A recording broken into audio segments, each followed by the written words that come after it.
मुल्क की एक कलेक्टिव मेंटालिटी है कि हर बंदे का शौक होता है, हर बंदे की ख्वाहिश होती है कि उसका घर अपना हो। तो ये चीज़ें सारी कंट्रीब्यूट करती हैं पाकिस्तान की रियल एस्टेट मार्केट के ये ड्राइवर्स हैं। महंगाई इतनी ज़्यादा है कि अब बंदे के पास सेविंग करने के लिए पैसे नहीं है। अब उसके पास सेविंग करने के लिए पैसे नहीं है तो वो इंस्टॉलमेंट किस तरह से देगा। अब वो इंस्टॉलमेंट नहीं देगा तो सोसाइटी की जो डेवलपमेंट है वो रुकेगी या वो अफेक्ट होगी।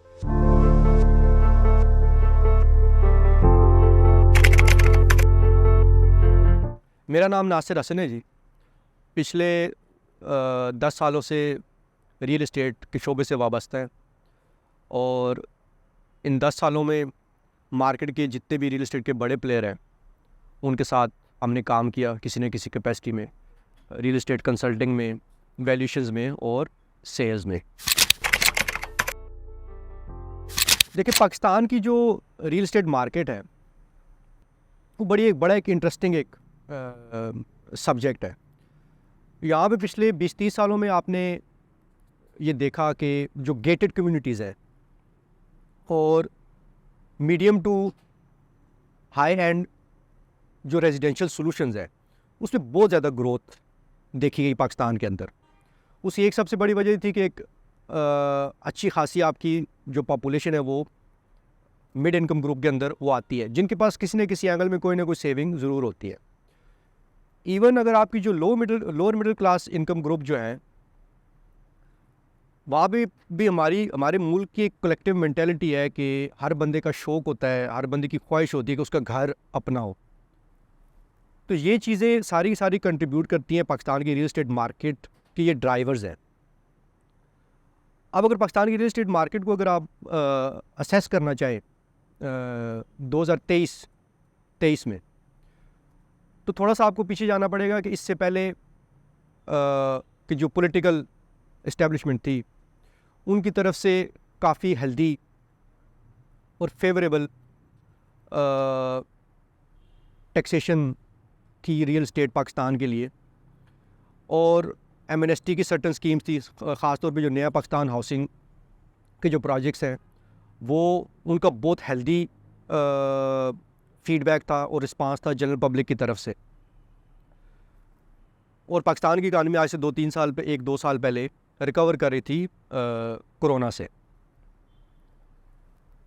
लेकिन फिर उसके बीच में 2023 में सर्टन इंटरनल और एक्सटर्नल फैक्टर्स ऐसे हुए कि जिन्होंने रियल एस्टेट की जो ग्रोथ है, जो किसी टाइम में वर्ल्ड बैंक ने प्रोजेक्ट की थी कि पाकिस्तान की रियल एस्टेट की ग्रोथ जो है वो 2 से 3% होएगी 2023 के अंदर, वो अचीव नहीं हो सकी। कुछ सेक्टर्स में आपकी जो रियल एस्टेट है वो नीचे जा रही है और कुछ सेगमेंट जो है रियल एस्टेट का वो वहाँ पे स्टैटिक खड़ा है। और अब अगर ग्रोथ स्टैटिक है तो इसको भी आप एक एंगल में देखें तो ये भी आपकी एक नेगेटिव इम्प्रेशन है रियल एस्टेट मार्केट की तरफ से। ग्लोबली जैसे कि आपको पता है यूक्रेन और रशिया की जंग जारी है, फिर काफ़ी सारे और पॉलिटिकल मसाइल हैं पूरी दुनिया के अंदर, मतलब ग्लोबल रिसेशन चल रहा है। तो वो चीज़ें भी पाकिस्तान की रियल एस्टेट मार्केट पे उन्होंने रियल एस्टेट मार्केट पे असरअंदाज हुई वो। अब जैसे आपको हम सबको ये बात बड़ी अच्छी तरह से मालूम है कि पाकिस्तान जो है वो बेसिकली कर्ज़ों की मईशत है। यहाँ पे आप कोई भी काम फ्री हैंड के साथ नहीं कर सकते, एक बात। दूसरी बात, यहाँ पे पाकिस्तान में कभी पॉलिटिकल कंटिन्यूशन नहीं रही। एवरेज जो पॉलिटिकल टेन्योर है 2 साल 3 साल रहता है, उसके बाद पॉलिटिकल गवर्नमेंट चेंज हो जाती है, नई गवर्नमेंट आती है, वहाँ पॉलिसी शिफ्ट हो जाता है।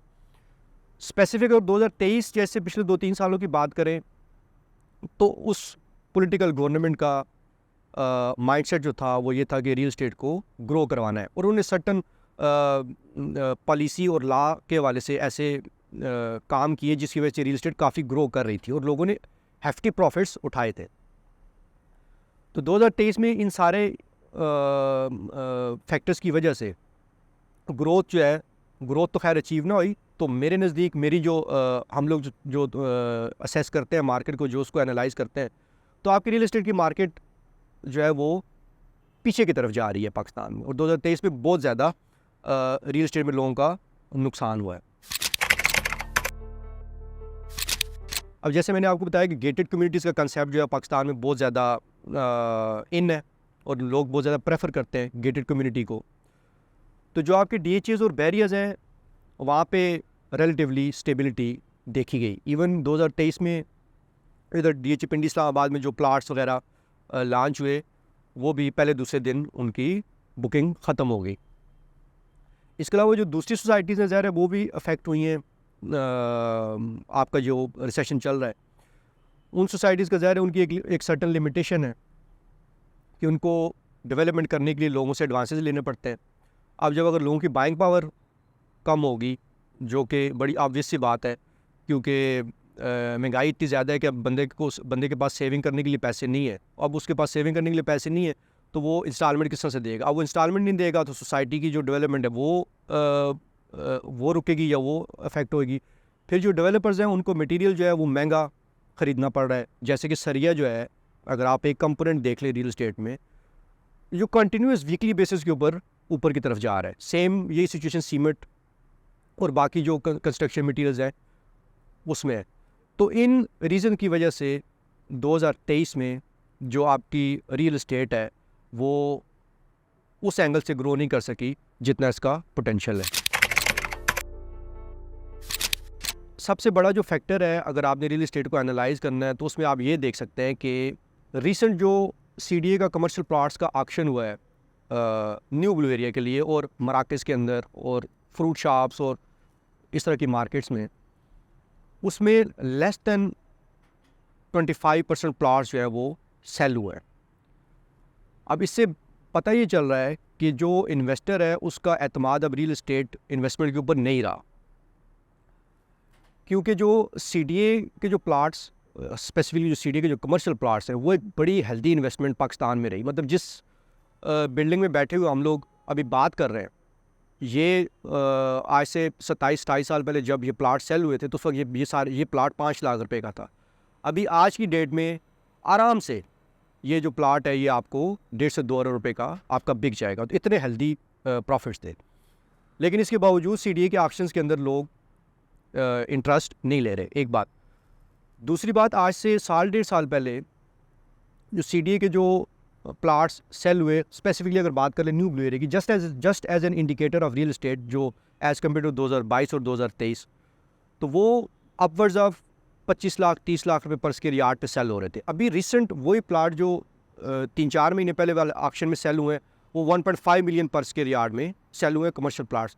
तो इससे आपको एक इंडिकेशन मिल रही है कि जो रियल एस्टेट मार्केट है उसके ऊपर इन्वेस्टर का ट्रस्ट उस तरह से नहीं रहा, प्लस जो प्रॉफिट्स का पोटेंशियल है वो भी आहिस्ता आहिस्ता कम हो रहा है।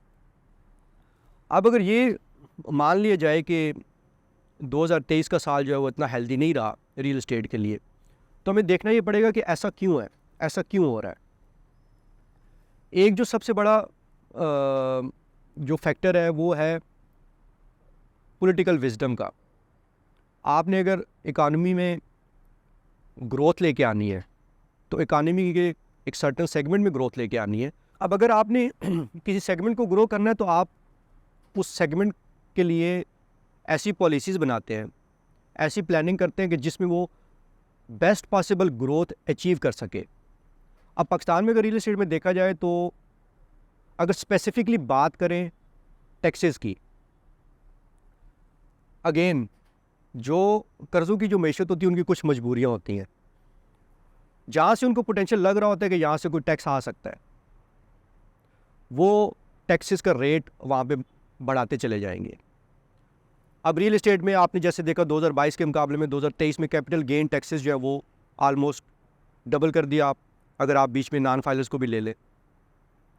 इसके अलावा स्पेसिफिकली सेक्शन 7E इंट्रोड्यूस किया गया कि अगर आपके पास कल को रियल एस्टेट एसेट पड़ा है, भले आप उससे कोई पैसा कमा रहे नहीं कमा रहे, उसकी डीम्ड इनकम के ऊपर आपको टैक्स देना पड़ेगा। अब ये एक बड़ा एक अनहेल्दी वे है रियल एस्टेट मार्केट को डील करने का।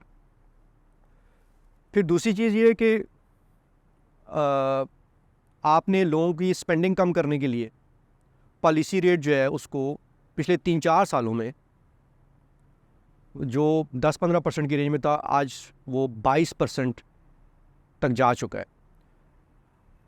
अब चले वो उस एंगल में तो ठीक है बात कि जी आप लोगों की स्पेंडिंग कम कराना चाहते हैं कि भाई लोग स्पेंड कम करें, लेकिन दूसरे एंगल में अगर एक बंदा जो रियल एस्टेट से 10% 15% कमा रहा था, अगर उसको, और प्लस वो रिस्क भी ले रहा था कि उसने पैसा अपना डंप करना है, और जो फैक्टर हमने पहले जिन पे बात की वो सारे फैक्टर वहाँ पे एग्जिस्ट कर रहे हैं, तो अगर वही बंदा जब उसको ये पता चलेगा कि भाई बैंक मुझे लेट से 15 से 20% तक मुझे इनकम दे रहा है, तो रियल एस्टेट में क्यों इन्वेस्ट करेगा। तो यही रीज़न है, ये आपको स्पेसिफिकली नज़र आ रहा है कि जो आपका पॉलिसी रेट ऊपर जा रहा है, लोग रिस्क लेने के लिए तैयार नहीं है, वो वही पैसा इन्वेस्ट कर रहे हैं आपका बैंक्स में। और जो विंडफॉल प्रॉफिट्स हुए हैं इस साल में बैंक्स को, ख़ास तौर पे फॉरेन करेंसी की वजह से, और फिर ये एक सिक्योर इन्वेस्टमेंट कि भाई वहाँ पे रिस्क कोई नहीं है, बंदा आराम से पैसा इन्वेस्ट करे, मंथली इवन डेली बेसिस पे या ईयरली बेसिस पे पैसा अपना घर लेके जाए, उसको क्या ज़रूरत है वो ट्रांसफ़र के चक्करों में पड़े, वो कैपिटल गेन टैक्स भी दे, वो रिस्क भी ले, सोसाइटी वाले भाग जाते हैं, फाइलों की प्राइस नीचे चली गई, वो सारी चीज़ें।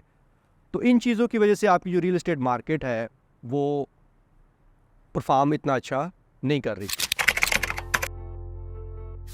तो मेरी जो असेसमेंट है वो ये है कि अगर तो ऐसा हेल्दी आर्किटेक्चर होता पाकिस्तान की जो पॉलिटिकल एनवायरनमेंट है उसका, तो फिर तो हम कोई बड़े अच्छे तरीके से प्रोजेक्ट कर लेते कि जी 2024 में ये होगा या 2024 में कुछ बेहतरी हो सकती है।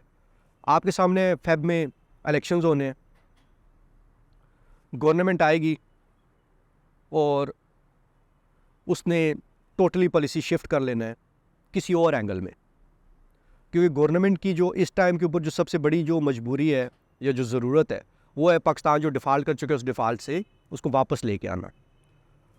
तो उसके लिए आपको ज़्यादा टैक्सेस चाहिए होंगे, तो उन टैक्सेस का बर्डन जो मैन्युफैक्चरिंग है, सर्विस इंडस्ट्री है, जो तनख्वाहदार तबका है, उसके अलावा रियल एस्टेट पे भी आएगा। तो मेरे नज़दीक 2024 का साल भी इतना कोई ब्राइट या पॉजिटिव नहीं रहेगा रियल एस्टेट के लिए, और सेम 2023 वाला जो ट्रेंड है रियल एस्टेट का डाउनवर्ड ट्रेंड वो 2024 में भी जारी रहेगा।